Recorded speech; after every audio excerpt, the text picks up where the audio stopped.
Baada ya kutokea sintofahamu katika maziko ya kijana George Shayo ambaye amezikwa katika makaburi haya ya Mahakamani hapa mjini Babati, tunaye mchungaji wa kanisa la Mungu hapa Babati ambaye naye tulipata wasaa kuzungumza naye atupitishe walau yale ambayo kwa macho ya kiroho yeye ameyaona na ameyatazama, na ni kwa kiasi gani jamii inapaswa kufuata misingi ambayo ni imara zaidi ili makosa kama haya yasiendelee kutokea katika maziko mengine. Kwa majina naitwa mchungaji Ibrahim Safari, kanisa la Mungu. Kwa kweli tuna kazi ya ziada kusaidia hao vijana ili waweze kumjua Mungu. Unaweza kuona jinsi ambavyo sasa kizazi kinaharibika kwa sababu kinakosa mwelekeo katika jamii kuwa na heshima na adabu na kufanya jambo kama hili la muhimu katika njia inayostahili. Kwa heshima, wazazi hawaheshimu, unakuta pale vurugu, kelele nyingi. Kwa hiyo tuna kazi ya ziada kama nchi. Tunahitaji mafundisho kwa namna nyingi ili kuleta jamii bora ya baadaye, kwa sababu huwezi kuona vijana kama hawa wakawa wazazi wazuri kwa baadaye. Wanahitaji msaada mkubwa sana. Si vizuri, sababu familia pamoja na kanisa ina nafasi kubwa ya kuelekeza nini kifanyike katika wakati huu wa mazishi.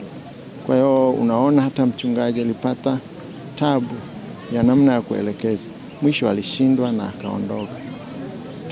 Tulibaki kama majirani wa kumsapoti, lakini ndio hivyo, mwisho yote kwa kuwa tulikuwa tunasimama wakaamua kunichagua.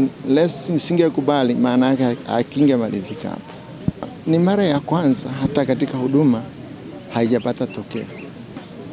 Sasa ni vigumu kutoa mwelekeo kwamba sahihi nini kingefanyika, kwa sababu tunaiona sasa. Maana yake tahadhari ni kwa wote ambao ni watumishi wa Mungu. Tuna kazi ya ziada pamoja na viongozi wetu wa serikali ili kutoa mwelekeo. Maana yake kufanya vile ni kukosa mwelekeo halisi ambao jamii ingepata kufuata. Chogundua ni kwamba vijana wetu wanapokuwa wanaendesha bodaboda, nafikiri sehemu kubwa hawaendi hata makanisani wala misikitini.